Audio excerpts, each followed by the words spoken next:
Welcome to Synopsis IAS. I am Nivedita Datta. I have cleared UPSC Civil Services Mains in 2019.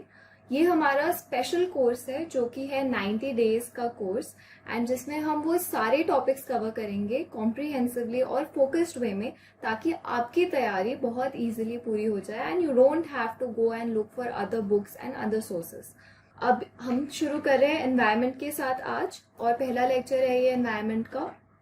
तो सबसे पहले जो आपको जानने की ज़रूरत है वो ये है कि सारे toppers, everybody gives you this advice कि आपको प्रीवियस ईयर क्वेश्चंस रटे होने चाहिए, आपको सिलेबस रटा होना चाहिए before you get into any subject. Before आप वो समुंदर जो है सारा इंफॉर्मेशन का उसमें घुस जाएं, उससे पहले ये ज़रूरी है कि आपको पता हो कि यूपीएससी पूछने क्या वाली है. अब इतना नॉलेज आपको ऑलरेडी है, आप सबने अभी प्रीलिम्स 31 मई को हो जाता, तो I am sure most of you have prepared environment कहीं ना कहीं से, शंकर IAS से और somewhere or the other you must have prepared environment. But क्या आपको ये पता है कि कितने क्वेश्चंस आए हैं 2019 में, 18 में? You don't know. And do you know कि कौन से टॉपिक्स हैं जो सबसे ज्यादा इंपॉर्टेंट है, जो बार बार पूछे जाते हैं?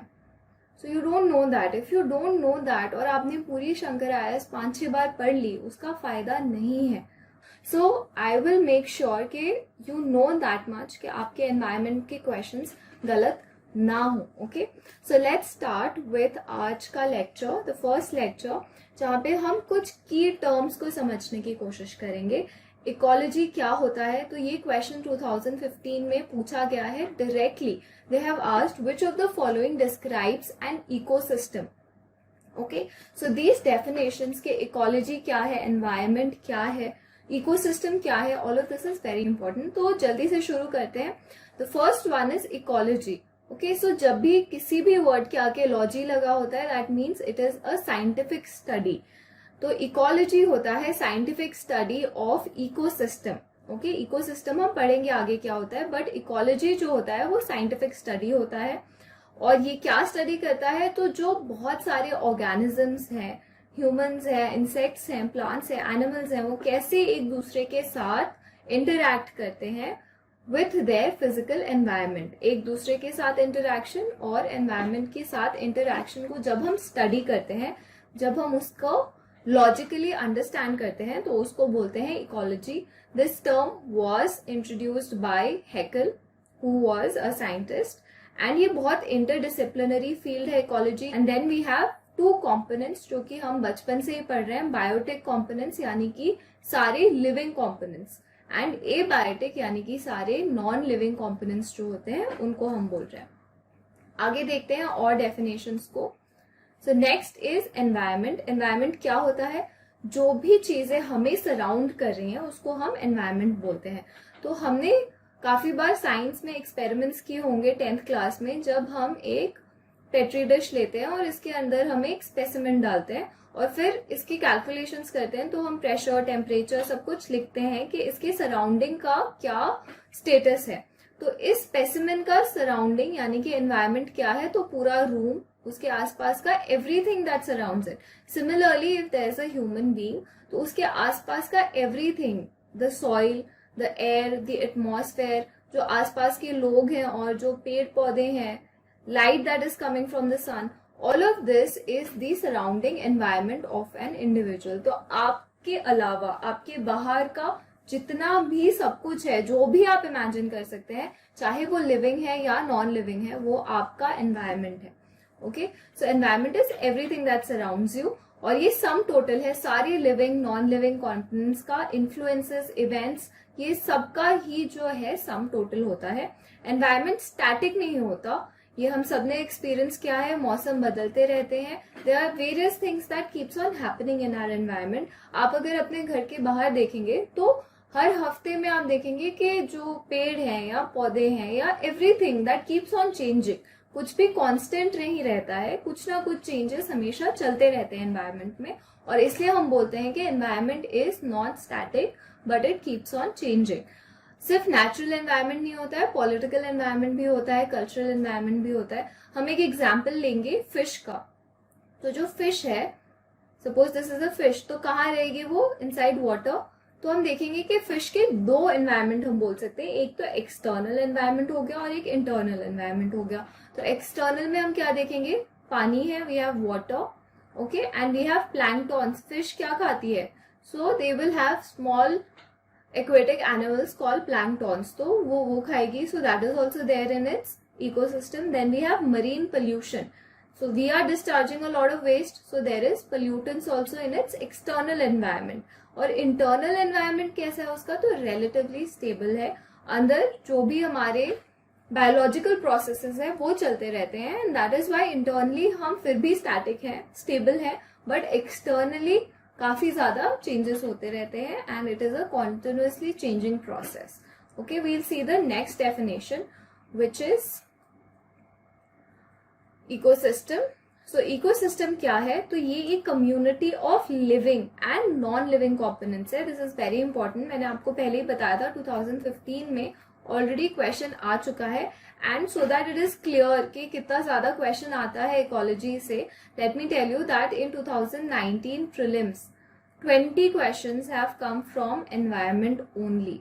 तो ये number it's as close to polity and history, जो पिछले कुछ सालों से पूछे जाते थे, काफी ज्यादा पॉलिटी और हिस्ट्री पूछी जाती थी, अभी एनवायरनमेंट का वेटेज धीरे धीरे बढ़ता जा रहा है। और one of the main reason is very clear, क्योंकि फॉरेस्ट सर्विसेज का प्रीलिम्स सिविल सर्विसेज के साथ हो रहा है, तो definitely they will want that environmentally aware हो, so the weightage of environment questions is increasing, the difficulty level is also increasing. Okay, पहले बहुत ही सिंपल क्वेश्चंस पूछते थे, अभी कंसेप्चुअल क्लैरिटी देखी जा रही है बच्चों की, that whether you have actually understood the concept और नॉट।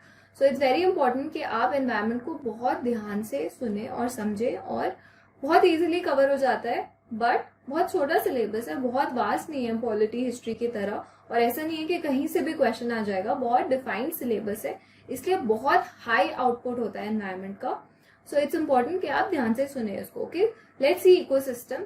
तो इकोसिस्टम क्या है, कम्युनिटी ऑफ लिविंग ऑर्गेनिजम्स और नॉन लिविंग ऑर्गेनिजम्स जब अपने एनवायरमेंट के साथ इंटरैक्ट करते हैं तो उसको हम बोलेंगे इकोसिस्टम। तो इसमें कीवर्ड क्या है कि लिविंग भी है एंड नॉन लिविंग कॉम्पोनेंट्स भी है, और जब दोनों आपस में इंटरैक्ट करेंगे तो हम उसको बोलेंगे इकोसिस्टम। सो लेट्स सी 2015 में क्या क्वेश्चन आया था। I hope you will be able to answer this question, please comment the answer नीचे, okay, so that I can see कि आप लोगों को समझ आया या नहीं। Okay, please make sure that an ecosystem, environment, ecology both biotic abiotic के लिए है, कोई भी सिंगुलरली बायोटिक के लिए, लिविंग ऑर्गेनिजम्स के लिए है, ऐसा नहीं है। हम अपने फिजिकल एनवायरनमेंट को एंड बायोलॉजिकल एनवायरनमेंट को साथ लेके चलते हैं। ओके, सो ये डायग्राम समझाता है इसको कि एक ऑर्गेनिज्म है, उसका कुछ रिलेशनशिप होगा अपने एनवायरनमेंट के साथ, कुछ इंटरैक्शन होगा एनवायरनमेंट के साथ, और उसी इंटरैक्शन को हम इकोसिस्टम बोल रहे हैं। And this environment is what, it has both biotic and abiotic components. Okay, so biotic abiotic दोनों होते हैं, they are linked together by what, nutrient cycles, जो हम पढ़ेंगे आगे, carbon cycle, nitrogen cycle, phosphorus cycle, sulphur cycle, इन सब cycles की वजह से ये जो लाइफ है वो इस तरह से चल रही है। सो हम इंटरैक्शन करते हैं एनवायरनमेंट के साथ in these ways, nutrient cycle and energy flow. So we have studied food chain, ठीक है, आगे भी पढ़ेंगे, बट फूड चेन का कॉन्सेप्ट काफी बचपन से हम लोग पढ़ रहे हैं कि कैसे हम कुछ कंज्यूम करते हैं अगर अपने लोअर ट्रॉफिक लेवल से, तो हमें एनर्जी मिलती है, तो वही एनर्जी फ्लो के बारे में यहाँ बात हुई है। And ecosystem are capable of maintaining their state of equilibrium. कभी ऐसा नहीं होगा कि इकोसिस्टम डिसबैलेंस हो गया, उसको खुद को रेगुलेट करने के तरीके आते हैं, और खुद को रेगुलेट करने को बोलते हैं होम्योस्टैसिस।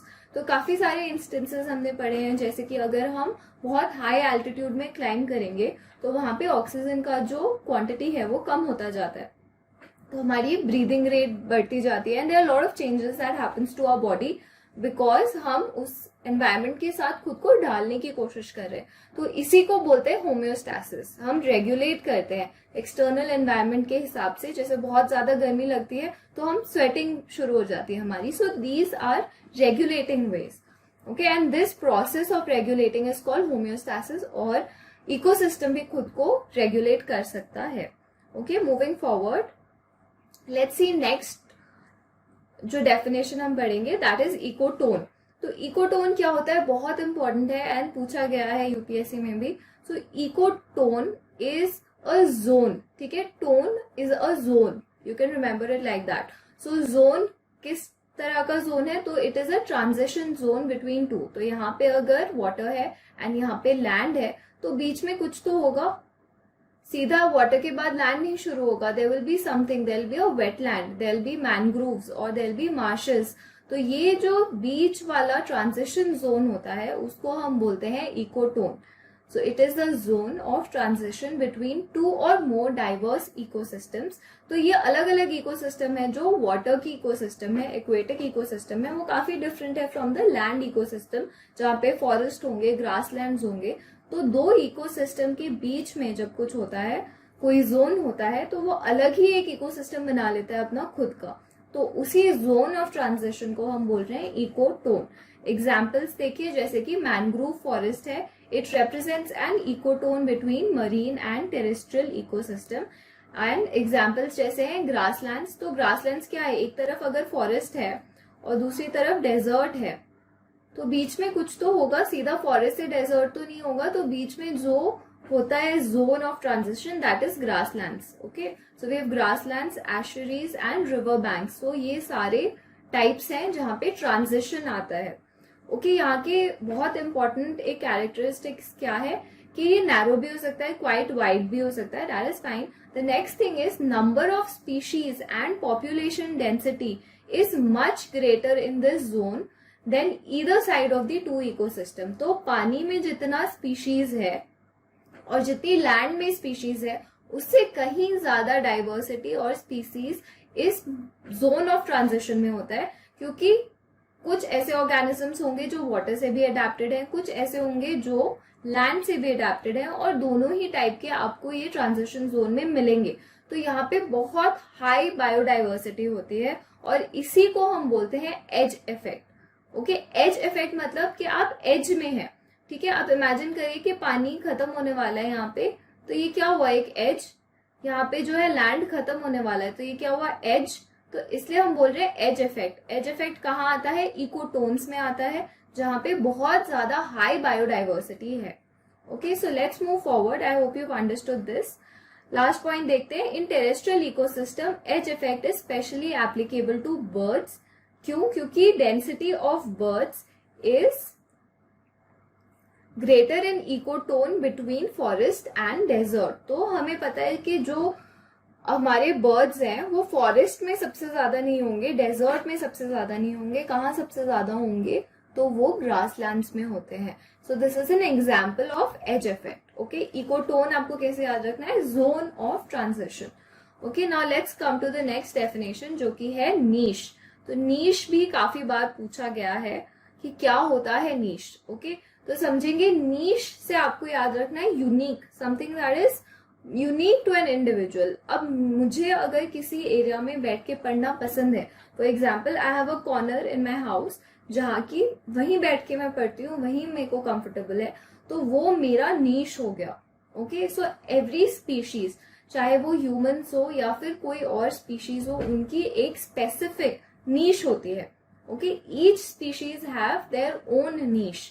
नीश होता है एक यूनिक प्लेस जिसके साथ आप अडेप्टेड हैं, जो आपके लिए है.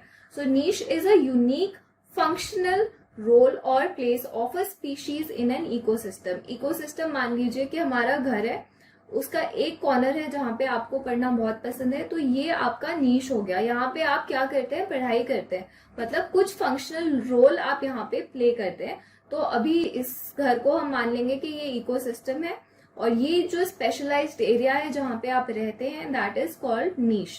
एंड ये यूनिक है आपके लिए, क्योंकि जरूरी नहीं है आपको जहां पढ़ना अच्छा लगता है वहीं पे आपकी सिबलिंग को पढ़ना अच्छा लगता होगा, उनका अलग से कोई कॉर्नर होगा. So they have a different niche. Okay, so each species has a different niche. Okay, so unique for each species है and no two species will have exact identical niche. जैसे मैंने आपको ऑलरेडी समझाया, आपका नीश अलग होगा and किसी और स्पीशीज का नीश अलग होगा. जब हम इकोसिस्टम में देखते हैं तो हम स्पीशीज के नजरिए से देखेंगे. तो ह्यूमंस का एक अलग नीश है, फिशेस का एक अलग नीश है, ट्रीज का अलग नीश है. तो हर स्पीशीज का जो है वो यूनिक होता है और किसी दो स्पीशीज का नहीं मिलता है आपस में. बहुत इंपॉर्टेंट रोल प्ले करता है नीश इन कंजर्वेशन ऑफ ऑर्गेनिजम्स, क्योंकि काफी ज्यादा कंफर्टेबल होते हैं स्पीशीज अपने नीश में। आप उनको नीश प्रोवाइड करेंगे उनका, तो आप उनका कंजर्वेशन कर सकते हैं, जैसे कि हम आर्टिफिशियल नीश बना सकते हैं इन जूस। और एग्जाम्पल्स क्या है? हैबिटेट नीश, फूड नीश, रिप्रोडक्टिव नीश। तो जैसे मैंने आपको बताया कि आपके घर में पढ़ाई का एक कॉर्नर है, तो खाने का कोई और कॉर्नर होगा, right? Some other place where you would like to do entertainment activities. तो वैसे ही स्पीशीज का भी अलग अलग टाइप का नीश होता है। For example you have habitat niche जहाँ पे आप रह रहे हैं, then food niche where you like to have your food, and reproductive niches. Okay, so there are different types. So let's move forward और कुछ फैक्ट्स देखते हैं आप। तो क्या फैक्ट्स है? सबसे पहले इकोसिस्टम क्या है? Fundamental unit of study of ecosystem. Okay, next is uniformitarianism is followed. The same process acting today were active throughout the history. Okay, it is a very beautiful concept कि जो activities हमारी starting से हो रही हैं history में, from the days when humans were not even there, उस time से जो processes चल रहे हैं, those processes have uniformly, so all of these processes have been there since time immemorial, बहुत time से ये चल रहा है, and they are active even today. Okay, then we have all living organisms and physical environment are mutually reactive. हम कोई भी अलग अलग silos में नहीं रह रहे हैं, हम सब आपस में एक दूसरे से interact करते हैं, और किसी भी एक organism को अगर कुछ भी होता है तो फिर उसका effect सारे ही organisms पे होता है। ओके, आइंस्टाइन का एक बहुत फेमस कोट है, please search it. He had said that if a butterfly dies, then we can calculate कि humans और कितने टाइम रह सकते हैं। He said around 4 days के अराउंड humans survive कर पाएंगे। So this was to tell us कि कितना important है interaction हमारा environment के साथ। अगर environment harm होता है तो humans भी ज्यादा देर तक survive नहीं कर पाएंगे। Okay, so this is what it means that हम mutually रिलेशनशिप है हमारा सबके साथ, और हम रिएक्ट करते हैं mutually. Next is unidirectional and non cyclical energy flow by input and solar radiation. So energy flow के कुछ लॉज हैं, तो हम देखते हैं कि क्या लॉ है। सबसे पहले is energy is neither created nor destroyed. जो एनर्जी है यूनिवर्स की, दैट इज अ कांस्टेंट, ये पहला लॉ है एनर्जी का। और सेकेंड है when work is done energy transforms from one force to another. तो ये हमने साइंस में पढ़ा होगा, साइंस एंड टेक में, कि अगर आप एक फॉर्म ऑफ एनर्जी है, फॉर एग्जांपल रिवर का पानी है, वो फ्लो कर रहा है, तो ये कौन सी एनर्जी होती है? काइनेटिक एनर्जी होती है। ओके, फिर इस काइनेटिक एनर्जी से हम यूज करते हैं उसको इलेक्ट्रिसिटी बनाने के लिए, तो ये इलेक्ट्रिकल एनर्जी बन जाती है from kinetic energy, from fast running water.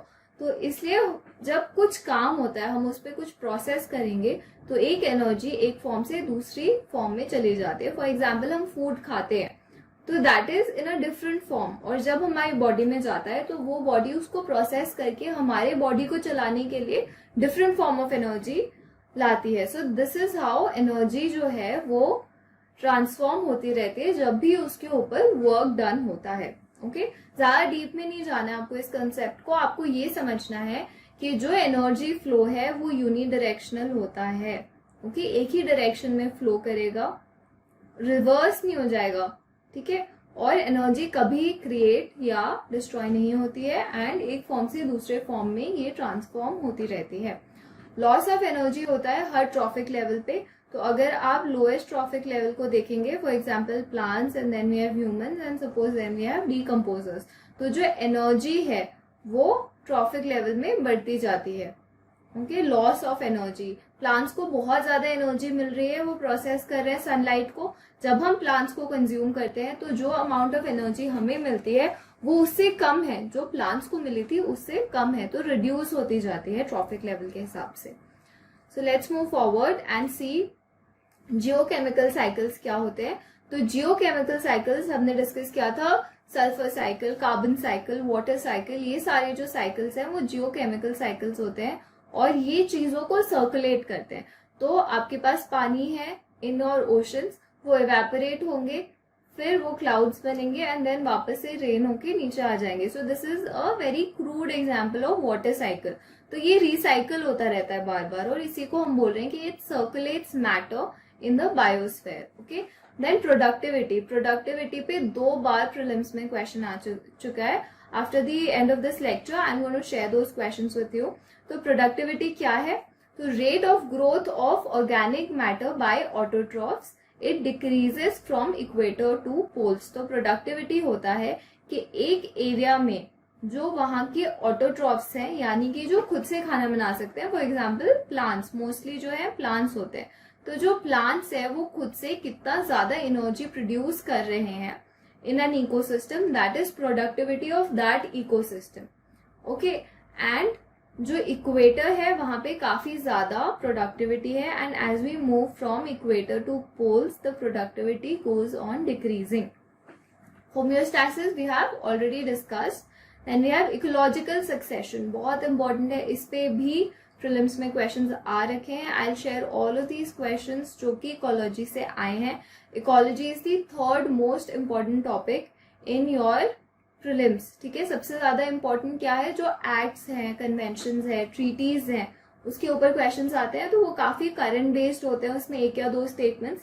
Okay, the next one is biodiversity. तो उसमें आपको काफी ऐसे क्वेश्चंस पूछ लेंगे, आईयूसीएन स्टेटस क्या है, तो क्या ये लाइक डुगोंग पे क्वेश्चन आया था, इज इट वेजिटेरियन और non vegetarian. So these kind of questions come, जहां पे गलती होने के चांसेस काफी होते हैं क्योंकि काफी ज्यादा आपको रटना है. बट जो थर्ड है, जो इकोलॉजी है, जिससे अराउंड 28 क्वेश्चंस आए हैं इन द पास्ट 10 years, तो ये 28 क्वेश्चंस जो है काफी कंसेप्चुअल और इजी क्वेश्चंस होते हैं. इसलिए हम इकोलॉजी पे सबसे ज्यादा फोकस करते हैं हमेशा, so that you can get maximum marks. Okay, so let's move forward. Next है एवोल्यूशन ऑफ स्पीशीज. एवोल्यूशन के 2 थ्योरीज है. तो हम डायरेक्टली लाइक ह्यूमंस तो नहीं आ गए थे, we have evolved from a different kind of organism to where we are today. I don't want to say chimpanzee or gorilla because we have not really evolved from them. We have evolved from human like species. जब हम anthropods हो गए थे, we started walking on our 2 feet. That is when we say कि human evolution has started. So जो evolution है, that means कि आप एक छोटे organism से, primitive organism से कैसे complex होते गए, सिंपल से कॉम्प्लेक्स होते गए और फाइनली हम इस फॉर्म में आए हैं, उसी को हम बोलते हैं evolution. Not just humans, evolution has happened in every organism, plants हो, एनिमल्स हो, सब में.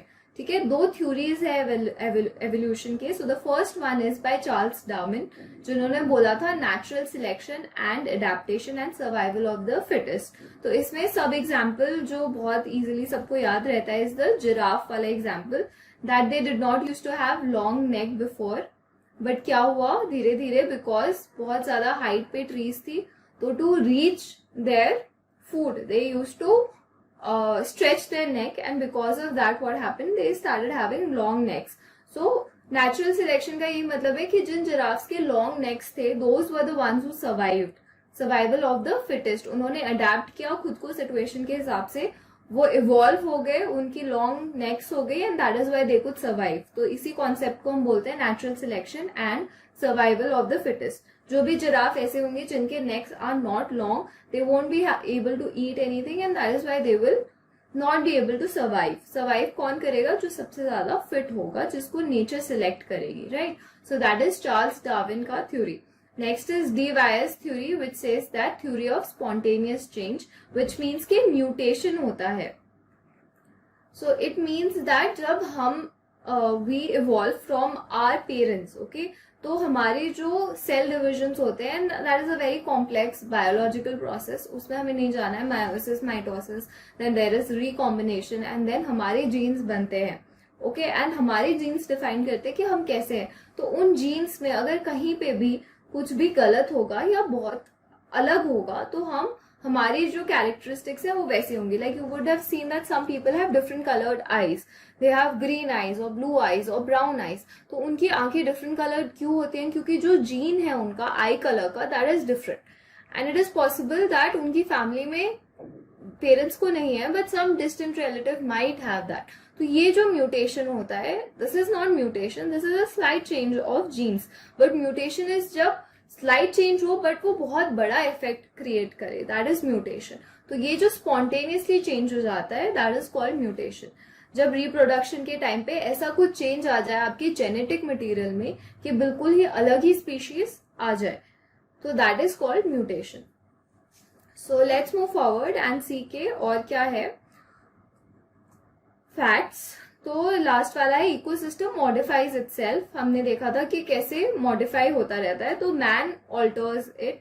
हम अपने एनवायरमेंट को चेंज करते रहते हैं, राइट. फॉरेस्ट को काट के हम घर बना लेते हैं. So we keep on changing our environment. It undergoes succession also, जो कि मैंने आपको बताया इकोलॉजिकल सक्सेशन बहुत इंपॉर्टेंट टॉपिक है जो हम अभी पढ़ेंगे आगे वाली स्लाइड में. और सक्सेशन के थ्रू जो है इकोसिस्टम खुद को रिन्यू करता रहता है. And if unable to adjust with change ecosystem becomes unstable. हमने पहले ही इकोसिस्टम में पढ़ लिया है कि जो इकोसिस्टम होता है वो काफी स्टेबल होता है, वो खुद को रेगुलेट कर लेता है. तो कहीं पे भी अगर ऐसा पॉइंट आएगा जहां पे इकोसिस्टम रेगुलेट नहीं कर पा रहा है खुद को, तो क्या होगा, उस टाइम पे अनस्टेबल हो जाएगा and it will lead to certain catastrophic events. Okay. And what are the components of ecosystem? We've already discussed biotic. What are biotic? Living organisms, and abiotic, which are the non-living organisms. Please don't make this mistake कि आपको एक definition ecosystem वाला question ही जैसे था, काफी close options थे A और C, right. But what is the answer that you have to comment. Okay, let's move forward and understand बहुत इंपॉर्टेंट कॉन्सेप्ट जो कि है इकोलॉजिकल सक्सेशन.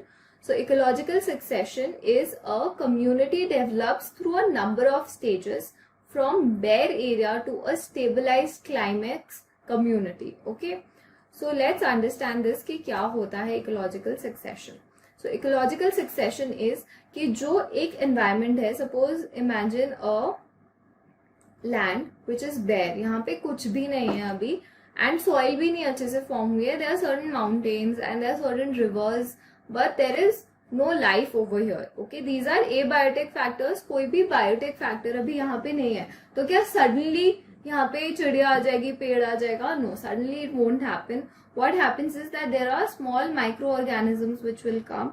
ये इस जो weathering करेंगे यहाँ के rocks को, and then slowly the soil will form over here. This water will bring silt with it. जो फर्टाइल मटेरियल है वो लेके आएगा. ये सिल्ट यहाँ डिपॉजिट होगा, ये सॉइल फर्टाइल बनेगी. देन यहाँ पे धीरे धीरे some organisms will start coming, unicellular, multicellular, धीरे धीरे. देन यहाँ पे we'll have some sort of plants and then the process keeps on going. जब तक ये एक बहुत स्टेबल इकोसिस्टम ना बन जाए तब तक ये सक्सेशन चलता रहेगा. तो इसी को बोलते हैं हम इकोलॉजिकल सक्सेशन. जब एक बेयर जगह से, या फिर कभी कभी ऐसा भी होता है कि फॉरेस्ट फायर हुआ और पूरा फॉरेस्ट जल गया, तो उसके बाद फिर सक्सेशन होता है, तो that is a different type of succession. Okay, succession का मतलब ये होता है कि आप एक टाइप ऑफ ऑर्गेनिज्म से इवॉल्व होके एक दूसरा टाइप ऑफ इकोसिस्टम बना लेते हैं जो कि फाइनली स्टेबल होता है, जिसको और चेंज होने की जरूरत नहीं है. तो कैसे शुरू होता है ये ecological succession? Is a process of change in species structure of the ecological community over time. It is observed process of change over time, that is stages of transition. हम ऑब्जर्व कर सकते हैं कि इस टाइम से इस time तक ये वाली सीरी थी, इस टाइम से इस टाइम तक ये वाली थी, एंड फाइनली जो है हमारी क्लाइमेक्स कम्युनिटी आ गई है. क्लाइमेक्स मतलब जो स्टेबल कम्युनिटी है. ठीक है, तो 5 स्टेज है. सबसे पहले है न्यूडेशन. न्यूडेशन होता है, नाम में ही है new. So new areas are created. Example volcanic landforms, plains created due to sea level decrease. तो कोई तो न्यू एरिया आ जाएगा. किस वजह से? तो you already seen there are certain examples. Then this is new area आ गया है, उसमें अभी कोई लाइफ फॉर्म नहीं है. तो सेकेंड जो हमारा स्टेज है that is invasion by pioneer species. Very important word that you have to remember. Pioneer species मतलब जो सबसे पहले आए उनको हम बोलेंगे पायनियर. और क्या स्टेज है ये? इन्वेजन का. तो कौन आते हैं? तो माइग्रेशन हो सकता है, जैसे कि पानी में बहते बहते कभी कभी सीड्स आ जाएंगे, या फिर पॉलिनेशन से सीड्स आ जाएंगे. So there will be some arrival of seeds. This is just an example कि माइग्रेशन हो सकता है सीड्स का. देन नेक्स्ट देखते हैं हम क्या है. तो एसेसिस विच मीन्स दैट सीड्स जो है वो एस्टैब्लिश करेंगी खुद को और वहां पे जर्मिनेशन शुरू करके प्लांट ग्रोथ करेंगी. It is the process by which a plant or animal becomes established in a new habitat. And then we have aggregation, which is reproduction. ठीक है। सो न्यूडेशन के बाद जो हमारा स्टेज है उसमें ये सारी चीजें होती हैं, जहाँ पे सीड या जो भी ऑर्गेनिज्म आया है that will come and it will stay adapt and start reproducing. ये सब कुछ हो जाएगा इस स्टेज में। नेक्स्ट हम आते हैं कॉम्पिटिशन एंड कोएक्शन। तो सिर्फ एक स्पीशीज नहीं है, धीरे धीरे बहुत सारी स्पीशीज आने लगेंगी, तो कॉम्पिटिशन होगा उनमें इंटर एंड इंट्रा स्पीशीज में। तो even within the species competition होता है, right. Even within humans we have certain humans who are very abled, some humans might be disabled, so there is always a competition of survival. Now humans have adapted themselves कि हम हर तरह के challenge को अब face कर सकते हैं through scientific innovations, but other species don't have that. Okay, so उनको इंट्रा स्पीशीज जो है कंपटीशन रहता है, और जो मोस्ट सर्वाइविंग वही उन्हीं लोगों का होता है जो मोस्ट फिट होते हैं। तो who had given this survival of the fittest? It was a evolution का लॉ जो हमने अभी पढ़ा था। So please remember, keep revising in your mind जो भी हमने पढ़ा है अभी तक। नेक्स्ट इज को एक्शन। तो a member effects other member of species. Definitely हम अकेले अकेले तो नहीं है, इन साइलोज नहीं है, सब आपस में एक दूसरे से इंटरेक्ट करते हैं और उसी को हम बोल रहे हैं को एक्शन। जो नेक्स्ट स्टेज है, the fourth stage is called reaction. This is the most important stage. Environment modifies under the influence of the species. अब वहां पे स्पीशीज रह रही है, सेटिस्फाइड है, वहां पे रिप्रोडक्शन कर रही है, and there are other species also here. ये स्पीशीज आपस में compete भी कर रही है, इंट्रा स्पीशीज कॉम्पिटिशन भी है। अब जब ये हो रहा है तो एनवायरमेंट भी खुद को अडेप्ट करने लगती है according to the species, whatever they need, whatever kind of species are there, उस हिसाब से इकोसिस्टम भी खुद को अडेप्ट करती है, और उसी को हम बोल रहे हैं रिएक्शन। सो देखते हैं आगे। लास्ट इज स्टेबलाइजेशन और क्लाइमेक्स कम्युनिटी। तो इकोलॉजिकल सक्सेशन का पॉइंट ही यही था कि हमें एक स्टेबल एनवायरनमेंट चाहिए, स्टेबल इकोसिस्टम चाहिए। तो स्टेबलाइजेशन या क्लाइमेक्स किसको बोलते हैं? जब इक्विलिब्रियम अचीव हो गया हो। कॉम्प्लेक्स फूड चेन्स होते हैं इस टाइम तक, तो ये नॉर्मल फूड चेन नहीं रहेगा कि ए बी को खाएगा, बी सी को खाएगा। बहुत ज्यादा कॉम्प्लेक्स है, बी किसी और को भी खा सकता है, okay, and that person might have this also and might have this also, so it becomes a very complex food web। complex food web एक साइन है कि आप क्लाइमैक्स पे पहुंच गए हो। बहुत ज्यादा डाइवर्सिटी होगी, एक सिंगल नहीं होगा वहां पे, सिंगल स्पीशीज होगी तो क्या होगा, वो आपस खुद को सस्टेन ही नहीं कर पाएगी वहां पे। So we need wide diversity. Then adaptation level of climate community is the highest. बहुत ज्यादा अडेप्टेड होती हैं वो अपने एनवायरमेंट से, and there is no single climax. ऐसा नहीं है कि सिंगल क्लाइमैक्स है, it is always a poly climax. You would never see a single species that is dominating the whole ecosystem. There will be multiple species, तो polyclimax होते हैं। Okay, now let's see certain exceptions of succession. सबसे पहले है human action। तो human action जैसे कि pollution और nuclear blast, ये सब क्या करते हैं, हमारे environment को जो है, जो वो खुद को ही regulate कर सकती थी, वो मौका हम नहीं दे रहे अब। This regulation is not happening. What is happening? That because of human activities environment खुद को recreate नहीं कर पा रही है, बहुत ही drastically change हो जा रही है। Next is climate change. For example, forest fire हो गया, volcanic eruption हो गया, post ice age हो गया, तो वापस से जो है, जो succession इतना लंबा चला था और climax बना था, वो वापस से पूरा ecosystem खराब हो जाता है इन activities की वजह से। Last we have retrogressive succession, जिसका मतलब होता है opposite order of series, disruption by continuous biotic influence. तो कंटिन्यूअस बायोटिक इन्फ्लुएंस की वजह से जो है, फॉरेस्ट को अगर हम काट देंगे तो श्रब्स हो जाएंगे, श्रब से वो ग्रास में भी चले जाएंगे, and finally it might even become a desert. So this is what is retrogressive succession.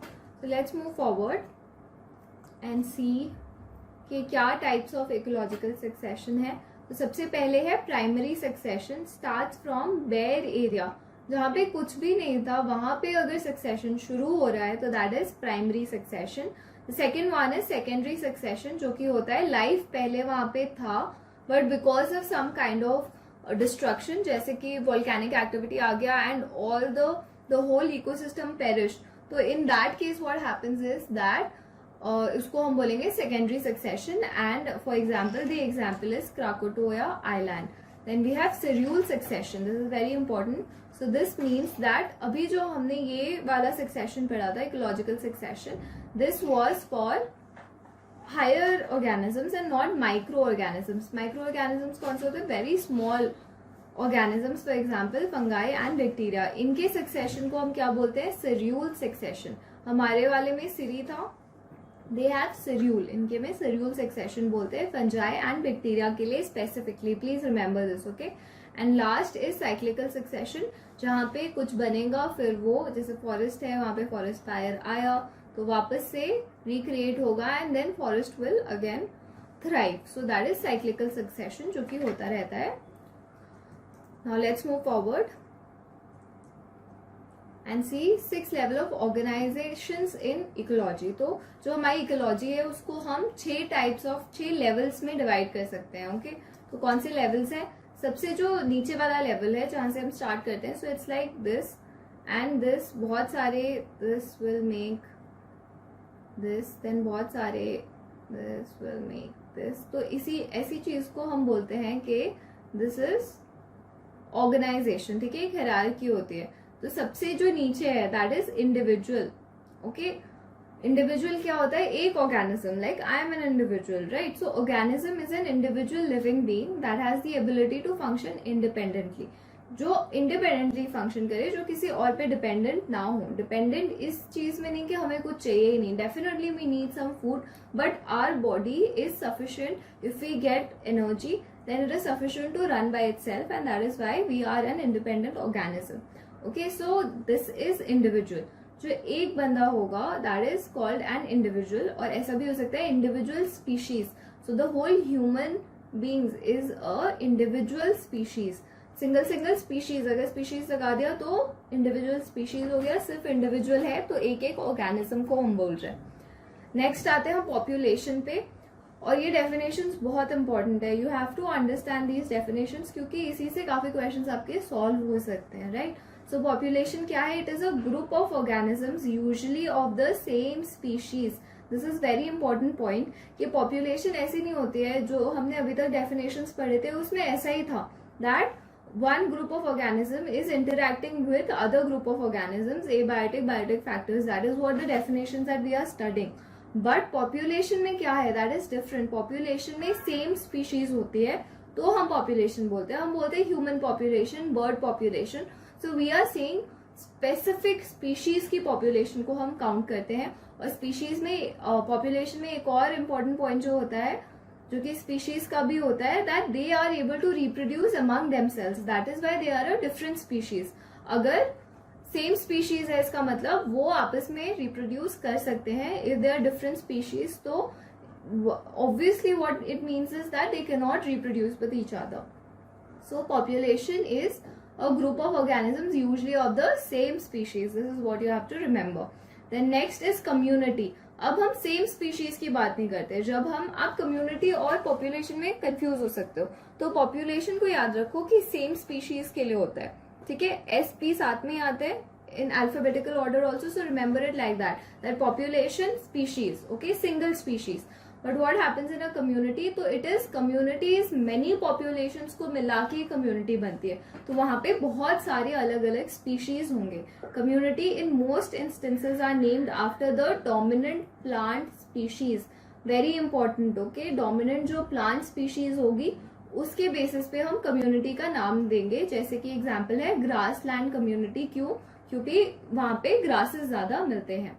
Let's move forward and see के मेजर कम्युनिटी होता है उसके बाद, जो कि they depend only on sun's energy, independent of inputs and outputs from adjacent communities. तो खुद से ही वो खुद को संभाल सकते हैं. For example tropical evergreen forest, they don't need anything else apart from sun's energy. So इसको हम बोलेंगे major community. Next is minor community. These are dependent on the neighboring communities and are often called societies. ठीक है, societies भी बोला जाता है इसको. They are secondary aggregations within a major community. Major community के अंडर जो divisions होते हैं उनको हम बोल रहे हैं minor communities. A mat of lichen or a cow dung pad. These are examples of minor communities within a major community. Next है इकोसिस्टम, जो कि है many communities. Okay, we had studied individual, then we had studied communities. We studied population, populations को मिला के communities बनती है और बहुत सारी कम्युनिटीज को अगर हम मिला दें तो वो एक इकोसिस्टम बन जाता है। तो इकोसिस्टम क्या है? It is the structural and functional unit of the biosphere. Okay, आगे देखते हैं।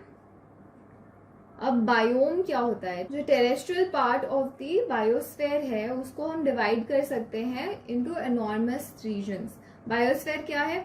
तो हाइड्रोस्फीयर है, मतलब कि पानी वाला सारा area, we have lithosphere and then we have atmosphere.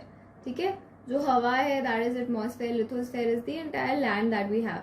तो इन सब पे एक जो बीच वाला पोर्शन है जो कि हाइड्रोस्फेयर में भी है, एटमॉस्फेयर में भी है, लिथोस्फेयर में भी है, उसको हम बोलते हैं बायोस्फेयर, जहाँ पे सारे लाइफ वाली एक्टिविटीज होती है, इसलिए बायो बोला जाता है उसको, लिविंग एक्टिविटीज होती है। तो इस बायोस्फेयर का जो लिथोस्फेयर वाला एरिया है, ओके, दैट एरिया जो कि लिथोस्फेयर में बिलोंग करता है, उसको हम डिवाइड करते हैं इनटू डिफरेंट जोन्स। लिथोस्फेयर मतलब हमारा अर्थ का जो एरिया है लैंड का, उसको हम डिवाइड करेंगे डिफरेंट जोन्स में, और उन बड़े बड़े जोन्स को हम बोलते हैं biomes. Okay, terrestrial part of biosphere divisible into enormous regions.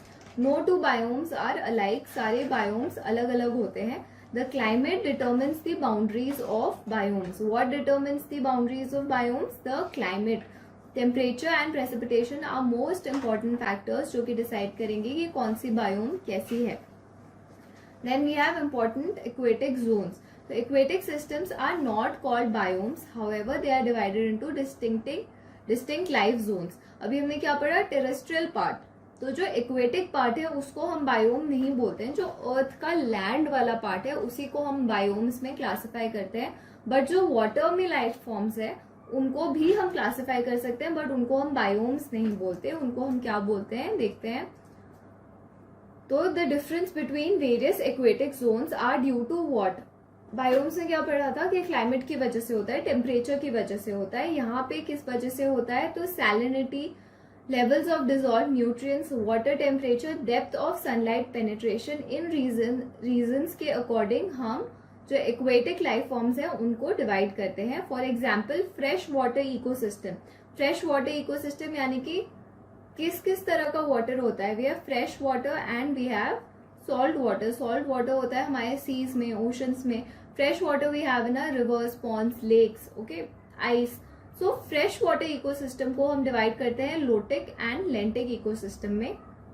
Lotic is moving water, for example reverse, and lentic is stagnant water, for example pools, ponds, swamps, bogs, lakes. तो ये सारे फ्रेश वाटर में जो stagnant water है, पानी जो flow नहीं कर रहा है, okay, you can remember it as lentic is लेटा हुआ, okay, you can crude way to remember it, but ऐसी चीजें आपको ऐसे याद करनी होती है। सो लेटा हुआ means it's not gonna move, okay, lentic is not gonna move, it is stagnant water, whereas lotic जो होता है वो मूविंग वाटर होता है। और ये हम सॉल्ट वाटर के बारे में नहीं, फ्रेश वाटर के बारे में बात कर रहे हैं। जो नेक्स्ट है वो है मरीन इकोसिस्टम। मरीन यानी कि जो सॉल्ट वाटर वाला इकोसिस्टम है, that is marine ecosystem. Then we have estuaries. Estuaries are meeting points of rivers and oceans. तो हमने अभी पढ़ा था एस्चुरीज पहले एक चीज के एग्जाम्पल में, कहाँ पढ़ा था? इकोटोन में पढ़ा था, राइट?